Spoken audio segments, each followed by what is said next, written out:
Life always felt like a balancing act in our house. Dad was the kind who buried himself in his work to avoid dealing with anything at home. Claire, my stepmom, was loud, had an opinion on everything, and ran the household like she owned every corner of it, which, to her mind, she probably did. I remember that evening clearly. It was a few days before my 6th birthday. Dad had just come home late, as usual, his face tired, the lines deeper than they were the day before. Claire was in the kitchen, her voice cutting through the air like a sharp knife. Lucy, who was barely a toddler then, was messing around with her food, getting more on the table than in her mouth. "John, you need to look at these bills. I can't be expected to manage everything around here on pennies." Claire's voice would rise with each word, a mix of a whine and a command. Dad, who just wanted a quiet dinner, rubbed his temples. "Claire, can it wait? I've been at the plant since dawn." "No, it can't wait. It's your house too, isn't it? Or do you only remember that when you want a clean shirt or a hot meal?" She snapped back, slamming a pile of envelopes on the table. I watched from the doorway, my small hands clenched. This was a usual evening for us. Dad sighed. "All right, let's see them." His voice resigned, knowing arguing was useless. I turned to go back to my room, but Claire caught sight of me. "And where do you think you're going, Maya? Dinner's ready. Sit down and eat, not that you ever help much around here." I muttered a quiet, "sorry," and took my seat opposite Lucy, who was giggling and smearing mashed potato on her cheeks. Claire always laughed at that, saying, "Isn't she just the cutest?" But if I had done that, there would have been hell to pay. During dinner, Dad tried to make small talk. "So, Maya, how's school? You making us proud?" Before I could answer, Claire cut in. "She's doing okay. Needs to focus more on her math. Right, Maya?" Her tone was pointed, like she expected me to mess up. "Yeah, I guess," I replied, not wanting to start another argument. Dad nodded, looking a bit disappointed but too tired to say more. After dinner, I was clearing the table when Lucy, done with her food-flinging art, ran up to Dad, who immediately scooped her up. "There's my little princess. Did you have fun today?" Lucy nodded, her face bright. Claire watched them, her smile softening. "She's got your eyes, John. Pure joy, that one." I stood there, holding dirty plates, feeling like an outsider in my own home. As I washed the dishes, I could hear them in the living room, laughing. The sound stung, but I was used to it. Growing up, it felt like I was just an extra piece in the family puzzle, never quite fitting in. Things only got worse as I hit my teens. It was like every day, there was a new reminder that I didn't quite belong. For Lucy, my stepmom Claire would go all out, brand name clothes, the latest gadgets, and even a lavish birthday party every year. For me, I was lucky to get the hand-me-downs and whatever bargain bin items Claire deemed good enough. "Lucy's growing up, she needs the best," Claire would say, handing me some dollar store buys. "These will do for you, Maya. We can't be splashing cash everywhere." It stung, watching Lucy unwrap gifts I'd only dream of, while I clutched tightly to the second-rate stuff that was my lot. Even Dad, when he was around, just nodded along with whatever Claire said. He never stood up for me, never questioned it. It was like he didn't see the disparity, or maybe he just chose not to. "Thanks, Claire," I'd mutter, forcing a smile. What else could I do? Complaining only made things worse, and I learned early on to keep my head down. But college was my chance to escape, to start fresh where nobody knew the sad sack version of me that lingered at home. I buried myself in studies and avoided going back unless absolutely necessary. That's where I met Michael, during an economics class group project. "Hey, Maya, you got any ideas on this part?" Michael asked during one of our sessions, pointing at the graphs on his laptop. "Yeah, I think if we adjust the variables here, it could show a better projection trend," I explained, leaning over to show him on the screen. "That's smart. Really smart," he grinned, and that was it. We clicked, not just on the project, but on everything. As college went on, we started hanging out more. It wasn't just the coffee runs or the library sessions, it was the late-night talks, the comfort of having someone who listened, really listened. Time flew, and college ended. We both landed decent jobs in the city, and we kept dating. 4 years flew by in a blink, and then came the day that changed everything. We were at our favorite spot in the city park, the one overlooking the river. It was our anniversary, and Michael seemed more nervous than usual. "Maya, these past years with you have been the best of my life," he started, fidgeting with the box in his pocket. I could tell what was coming, and my heart started racing. "I know we've had our ups and downs, but I can't imagine my life without you. So, here goes," he said, finally pulling out the box and kneeling in front of me. "Will you marry me?" Tears sprang to my eyes. This was it, my chance at a real family, at love. "Yes, Michael. Of course, I will." People around us clapped as he slipped the ring on my finger, and we hugged, caught up in the moment. We decided to have the engagement party at my parents' house. I wanted to show Dad and Claire that I turned out alright, despite everything. The night of our engagement party was one of those warm evenings, where everything seems perfect. The house was buzzing with relatives, friends, and even a few of Michael's colleagues who'd come to celebrate with us. I tried to overlook the nagging comments from Claire, my stepmom, who never missed a chance to make a day about her. "Really, Maya, I don't know why I bother. All this cooking and preparing, and not even a thank you," Claire complained as she arranged the last of the appetizers on the table. Her voice was loud enough for those nearby to overhear, her words laced with the usual bitterness. The dinner went surprisingly smooth, despite Claire's mood. Dad was unusually chatty, probably to make up for Claire's sour attitude.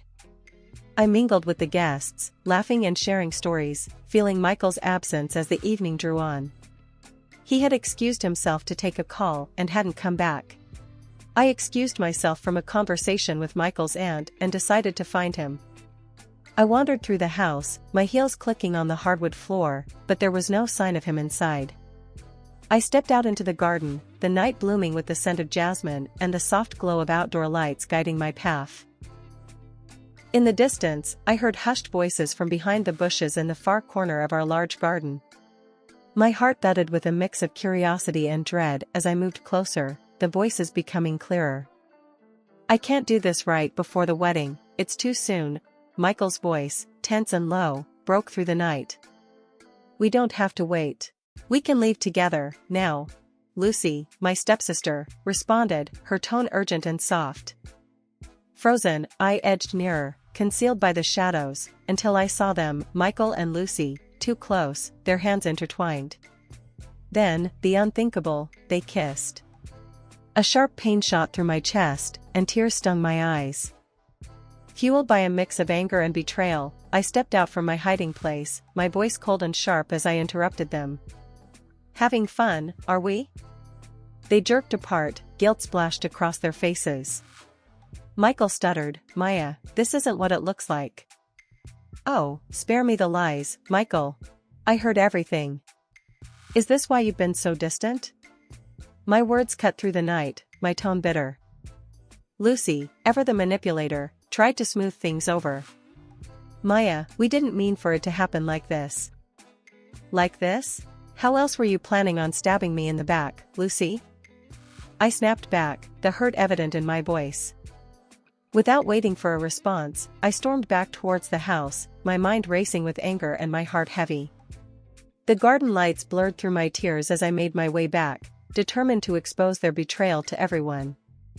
The chatter of the party hushed almost instantly as I made my way to the center of the room. My eyes scanned the gathered guests, settling on the faces of my father and Claire, who looked back with a mix of confusion and concern.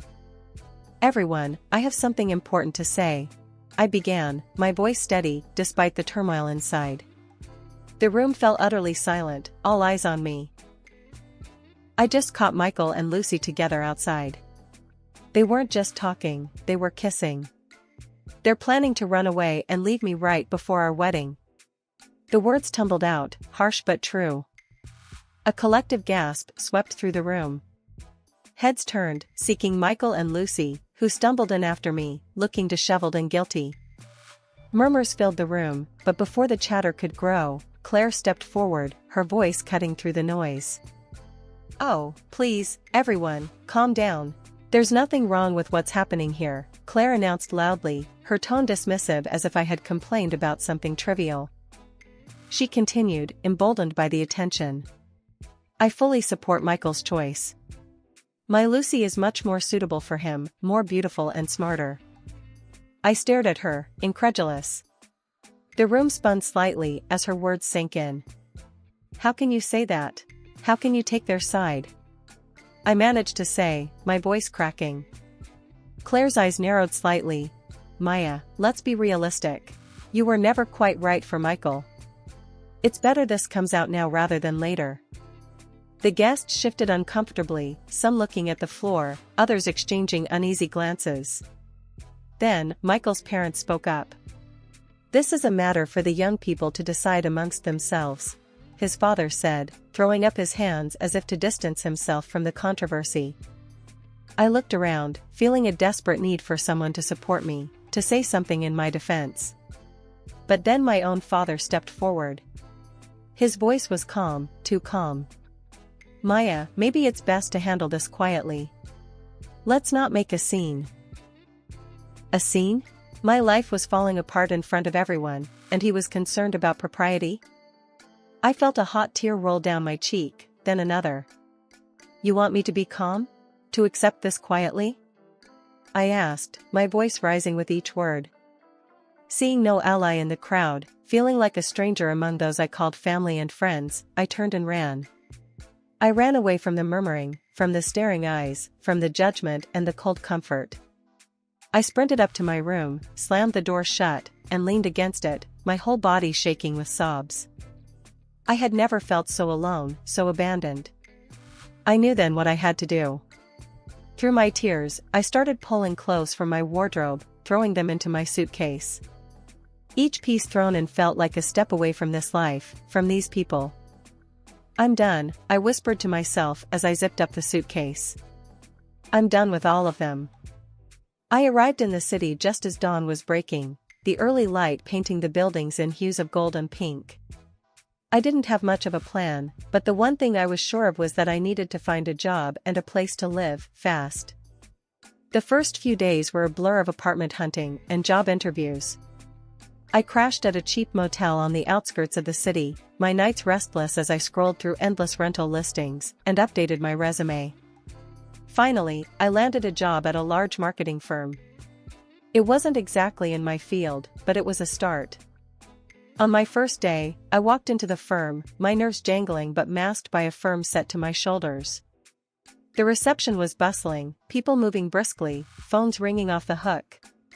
I approached the front desk, where a woman with sharply styled hair looked up.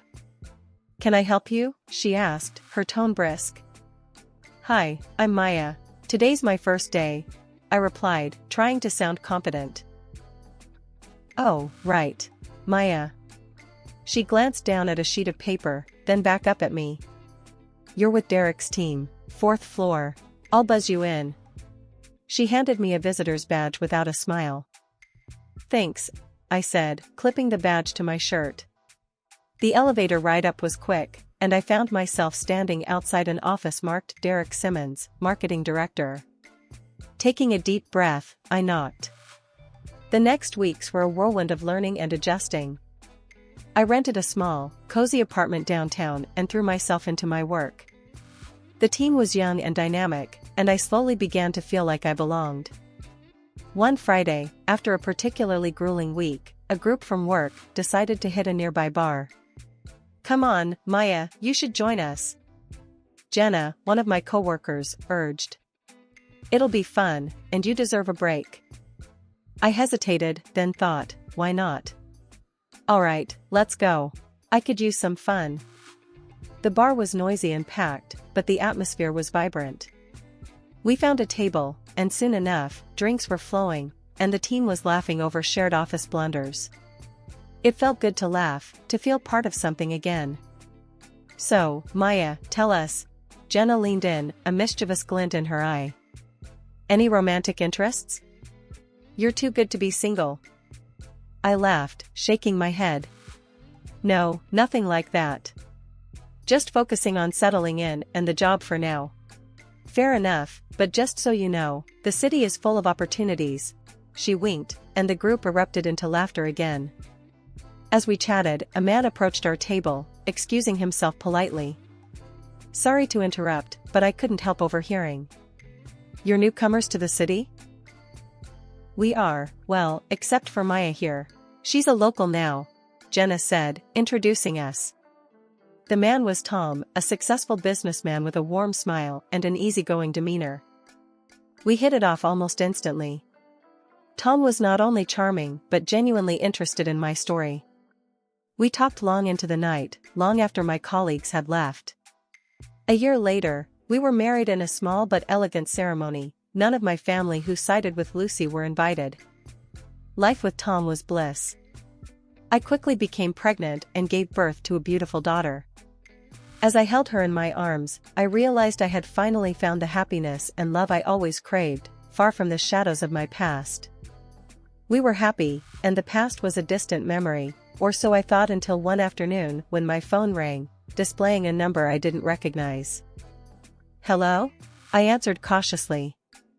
Maya, it's Claire, the familiar voice said, sending a chill down my spine despite the years of silence. What do you want, Claire? My tone was cold, guarded. We need your help, Maya. It's about Lucy. Claire's voice sounded hesitant, a stark contrast to her usual assertiveness. I paused, considering hanging up, but curiosity got the better of me. What about her? She's been trying to have a baby, Maya. 4 years now. And, well, she can't.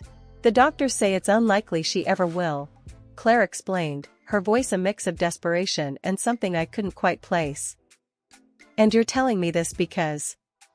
I prompted, not seeing where this was leading. We were hoping, maybe, you could help her, Maya. Maybe you could be a surrogate for her. Carry her child. Claire said quickly, as if rushing to get the words out before she lost her nerve. I was stunned into silence. The audacity of the request left me speechless. After a moment, I managed to find my voice. You're out of your mind if you think I'd ever do that for you or her. But Maya, you're her sister, and you've successfully had a child. You're our only hope. Think about it, for family's sake? Claire pressed, her voice becoming more insistent. Family? You lost the right to call me family the moment you sided with her over me. Tell Lucy to find someone else. I owe you nothing. Don't call me again. I hung up before she could say anything else, my heart pounding with a mixture of anger and shock. I sat there, phone in hand, trying to process the conversation. The nerve of them asking me to be a surrogate after everything. It was unbelievable. Tom came into the room, noticing my distress. Everything okay, babe? He asked, coming over to place a comforting hand on my shoulder. I shook my head, trying to calm my racing thoughts. That was Claire. She had the audacity to ask me to be a surrogate for Lucy. I told him, my voice still laced with disbelief. Tom's brow furrowed, his protective instincts kicking in. What? That's insane, Maya. After everything they've done? How could she even think to ask that of you? I don't know. I really don't know. I told her never to call again, I said, leaning into his embrace, grateful for his support. We decided then and there to block Claire's number, shutting the door firmly on that chapter of my life. I wasn't going to let them disrupt our peace, not anymore. I had moved on, and they were just shadows of a past best forgotten. The week after Claire's unbelievable call was tense, like waiting for another shoe to drop. And drop it did, the very next Monday. I had just took Lily to kindergarten and was pulling into our driveway when I noticed an unfamiliar car parked out front. As I got closer, my stomach dropped. Lucy and Michael climbed out of the vehicle. I parked cautiously, my heart hammering as they approached me. Maya, we need to talk, Lucy started, her voice urgent. I think you've said enough, I replied, trying to keep my tone steady as I grabbed my bag and moved to get out of the car. Michael stepped in front of me, blocking my path to the house. His expression was desperate, almost wild. "Listen, we need your help. We can't afford the $80,000 for surrogacy. You have to help us." "I don't have to do anything," I said firmly, trying to sidestep him, but he shifted, blocking me again. "If you won't carry the child for us, then give us the money to find someone who will," he demanded, his voice raising. I recoiled, shocked by his audacity. "Are you serious? After everything, you think I owe you something?" Lucy chimed in, her tone pleading. "Maya, please. We're desperate. We'll do anything." Her words sent a chill down my spine. I said no. "Now move," I insisted, my voice stronger. But Michael wasn't done. "We're not leaving until you agree. One way or another, we'll have our child." Scared by his tone and what he might do, I turned and hurried back to my car, locking the doors the moment I was inside. I quickly dialed Tom and then the police, my hands shaking as I explained the situation. While on the phone, I saw Michael and Lucy pacing outside, shouting and gesturing wildly towards the car. "You can't hide from this, Maya. You'll help us whether you like it or not," Michael yelled. Their threats echoed in my ears, ramping up my fear. I crouched down in my seat, praying for Tom and the police to arrive quickly. It felt like an eternity, but finally, I heard sirens in the distance. At the same moment, Tom's car screeched into the driveway. He ran to my car and pulled me into his arms the moment I got out. The police arrived and immediately intervened. They talked to Michael and Lucy, who were still shouting about their rights and needs. After a brief exchange, the officers handcuffed them and led them to the patrol car. After the police left with them, Tom and I went inside. The house felt different, tainted by the day's events, but Tom's steady presence helped bring a sense of safety back. "We're getting a restraining order first thing tomorrow," Tom declared, his jaw set in determination.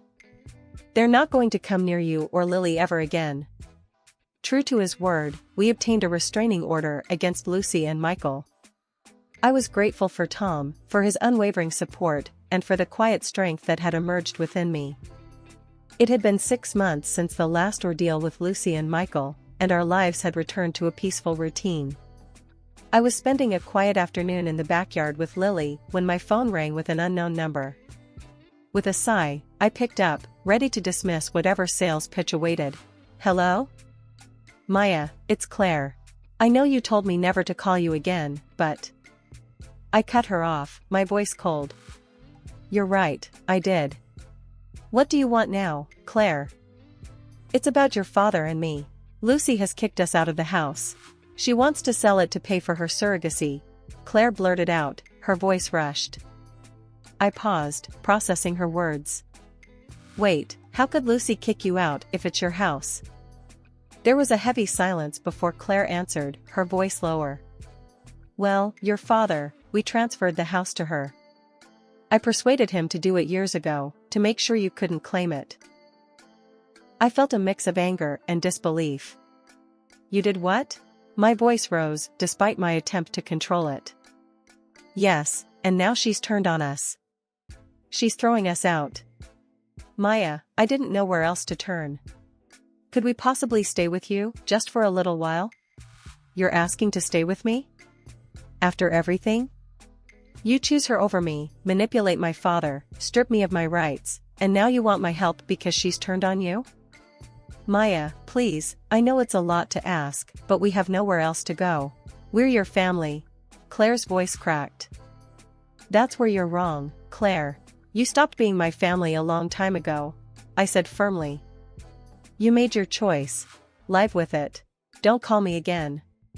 I hung up before she could respond. Tom noticed my distress when he came home and found me staring off into the distance. "Everything okay?" he asked, coming over to sit beside me. I shook my head, then told him about the call. I told her to never contact me again. They chose their path. Tom nodded, putting an arm around me. "You did the right thing. We have our own family to think about."